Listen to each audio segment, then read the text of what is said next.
The lawyer for the woman accusing Patrick Kane of sexual assault said evidence was tampered with. Now her attorney said an empty evidence bag, which he said had contained the rape kit, was left in the doorway of the woman's mother's home. The Hamburg Police and Erie County Central Police Services in New York said all evidence has been accounted for and handled correctly. Kane's lawyer said that he welcomes an investigation of the bag incident since results of the DNA testing favor his client. No charges has been filed in this case yet. Kane went to training camp with the Blackhawks a week ago and made his preseason debut on Tuesday. Now, this isn't the first time Kane has run into legal issues. In August of 2009, Kane and his cousin were arrested in Buffalo after an altercation with a cab driver. Stephen A., are you okay with Kane playing during this investigation? No, I am not. But it would happen to be because of the absence of an uproar over Patrick Kane. Now, let me be very, very clear. To my knowledge, he has not been charged. We understand that. He has not been charged. He has not been charged. Yes. That is entirely different from Ray Rice, who was charged. It is entirely different from Greg Hardy, who was charged. But to me, that's a legal issue as it pertains to law enforcement and what have you. My indictment is not against them. It would be against Patrick Kane if he is guilty of such acts. Yeah. He definitely needs to be in jail. If he is innocent of such allegations, then my apologies for even bringing up this subject, because it puts him in a national spotlight even more so. And if he is innocent, he doesn't deserve that. If he is innocent. Having said that, my issue pertains to this. The National Hockey League, men's tennis, the PGA have no domestic violence policies whatsoever. But everybody was up in arms when Ray Rice and Greg Hardy went down.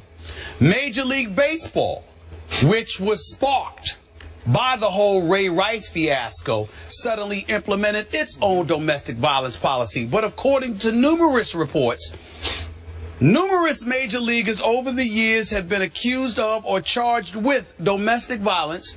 And in the last quarter century, however, none has been punished on a league level. So let's add Major League Baseball to that list. Okay. Major League Baseball, even though they have a policy, okay, didn't have one. No league level, ramifications came down on players or managers, by the way, okay, because Bobby Cox, formerly of the Atlanta Braves, certainly had his issues. Nothing with the PGA, nothing with tennis, nothing with the National Hockey League. Does anyone see a pattern here?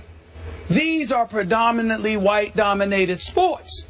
But when it comes to the National Football League and when it comes to the National Basketball Association, everybody is up in arms talking about there's an epidemic going on. Let's address it. Now, let me be very, very clear. I am a black man, unapologetically. I have never been involved in domestic violence in my life. I have never put my hands on a woman in my entire life. And I'm here to vouch for a vast majority of players in the National Football League and the National Basketball Association who happen to be black, who have never done such things. But when you see the few incidences that have taken place, and you see the uproar, and you see a nation standing up and saying this is a problem that we have to address, to the point where Roger Goodell's job was supposed to be on the line until the owner stepped up and said, we think he's doing a fine job, compelling Adam Silver to then step in and to make sure that something was implemented as it pertained to that, and that was publicized. You had two leagues in the United States of America that had to stand up front and center and say, this is definitely an issue that we will address. We have given it the attention that it deserves. But you have a guy who is a star in the National Hockey League who is being accused of such things, not charged, I understand that, but is being accused of such things. And I don't see an uproar. I don't see, I'm not saying it hasn't been reported. ESPN has reported it on SportsCenter. Various publications have written about it. I'm talking about the public uproar when it comes to this. And I'm going to repeat this again. The National Hockey League, the Tennis Association, the PGA, and until recently, Major League Baseball, predominantly white sports, little to nothing going on here. We even have Gary Bettman on the record, Skip Bayless, on the record. I got to find this quote right here because they said last September, Commissioner Gary Bettman for the National Hockey League took an active stance against domestic violence and sexual assault while speaking in Toronto. In the months since, he has expressed no interest in negotiating a domestic violence policy and a sexual assault policy with the NHL Players Association. And then the last paragraph of this article that I'm reading talks about Bettman has assured fans and the media that no new policy is needed because, quote, our players know what is right and wrong. That's his statement, and he gets away with this. What are we trying to say here? When people look around and they see a bunch of black men who have a problem with the society that we live in, when they see a bunch of black men who are talking about and alluding to the prevalence of racism, these are the kind of things that give those thoughts credence, because we're seeing stuff that's implemented disproportionately, and that's the problem. If this is good for the National Football League and it's good for the NBA, and black players are being labeled with insinuations and beyond because of the actions of a few, how did Major League Baseball get away with this all of these years? How are we not talking more about Patrick Kane? How is it that the National Hockey League, the Players, the Tennis Association, and the PGA have no policy whatsoever? And then you wonder why black folks get upset and they say, oh my Lord, maybe racism is still alive and well? Think about it. That's all I got to say. Wow. Well, I say amen to much of what you said. I appreciate that you did point out hasn't been charged. And just the only point of order I have in the bigger context is, did you have a problem with Jameis Winston being allowed to play at Florida State? He was not charged, remember, as they were investigating? Right. He continued to play games. Well, he proclaimed his innocence, so I didn't have a problem with it, because my whole point is, again, I'm not questioning the legalities and how the legal system chooses to handle something. Okay. What I'm questioning, even more so than the institutions, I'm questioning the public uproar. Jameis Winston was in the news all the time. Because he wasn't charged, though, that there wasn't the uproar. Because I sat in the meeting, just so you know, production meeting, you weren't in, Skip was there, and I said, how have we not covered this? And then one of our producers said he wasn't charged. And my thinking was same with you. Why is he being protected? They said he wasn't charged. I think it's a fair, first of all, so if he was, would there be an uproar? In favor to you, the producers, and white folks across this country, it's a legitimate question, and I understand that. I'm talking about the public outcry, because the mere insinuation in this day and age seems to create an uproar, but it seems more prevalent when it comes to young black males. And that is what I am saying. That's what I'm talking about. I'm not talking about how it's handled in terms from a legal perspective. I do understand that. And institutions and franchises to some degree have to protect itself. But the leagues could do something if they were so inclined. But the NFL and the NBA feels compelled. Major League Baseball just followed suit after a quarter century of doing nothing. And we've got 3 major organizations that haven't done anything. That's a problem.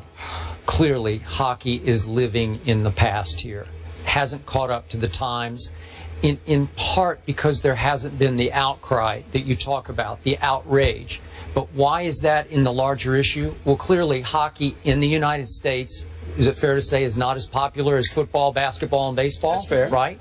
So has there been some outrage expressed in the city of Chicago? I think there has. And I think ESPN's Sarah Spain has expressed outrage publicly. She has, and I applaud her for and that. Christine Brennan wrote about it today in USA Today. About the great Christine Brennan. I mean, come on now. I am so with you. Patrick Kane, there should be a policy in place whereby he was suspended with pay. I'm okay with pay. Suspended with pay through this investigation. Can we make a case that he's getting preferential treatment in his hometown of Buffalo here? You could make that case, given what you set this up with. And her attorney is now said, the victim's attorney, or the accuser's attorney is saying that, hey, this is a classic case of why so many victims are hesitant to come forward the way she's being treated right now.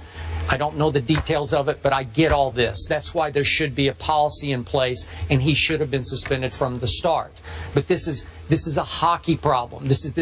I'm not sure it's a race issue as much right now. What we're talking about is a hockey issue. Is that fair to say? Well, not for me, because I don't blame you for taking that position, but not for me, because what I'm seeing and what a lot of black males are seeing is that to some degree, black men could potentially be stereotyped by the actions of a few. That's fair. So it's incredibly important to us that when something else happens that doesn't involve black men, but it involves criminal activity, that gets highlighted and illuminated just as much, so we can understand it is a problem across the board, not just when it's pertaining to young black men, because you don't want to give that impression, because we got young black men on the come up who are obeying the law and are acting like civilized citizens, who are good young men who don't deserve to be stereotyped. Okay, fair enough. Great. Now, help me here, educate me to this question, because I don't know the answer to it. What would really be glaring, and since you brought it up, hockey has about 5% of its players are black out of, 600. So that's 30 out of 600. That's give or take a couple. Okay? 5%. I didn't know it was that much, but go ahead. So if one of those players had immediately been suspended with pay during an investigation, and then Patrick Kane wasn't suspended during an investigation, you could certainly cry race there, right? But that hasn't happened. That's not your point. That's right. Are you with me? I'm totally with you. I mean, that would be glaring. That would just be outrageous within the sport of hockey. I'm not accusing hockey of protecting one of its own while throwing another of its own to the wolves. They have obviously, an absence of sensitivity to some degree as it pertains to this issue as a league. I believe that in this day and age, the PGA can be accused of the same thing based on the fact that they have no policy. And the ATP. What I'm trying to say, however, is this. As a black man, we recognize that it's hard out there, particularly when the actions of a few potentially taint the many and contribute to stereotypes we already believe was in existence for decades, if not longer. So when something happens with a Ray Rice or a Greg Hardy or somebody, and or a Jameis Winston, and that gets blown up and illuminated, but somehow, some way, Patrick Kane doesn't have to deal with the same level of scrutiny, and the excuse is because he's in hockey. You've got folks sitting there saying, well, wait a minute, NFL's predominantly black, and National Basketball Association is predominantly black. Okay, in Major League Baseball, even though there were a lot of white guys that were accused, you've got Dominicans or of a darker skin, but primarily it's America's national pastime, and it's a whole lot of white guys. At least one white manager. There you go, and at least one white manager. So you just arrived on the come up in the aftermath of the Ray Rice situation, and then you have these predominantly white sports with no policy.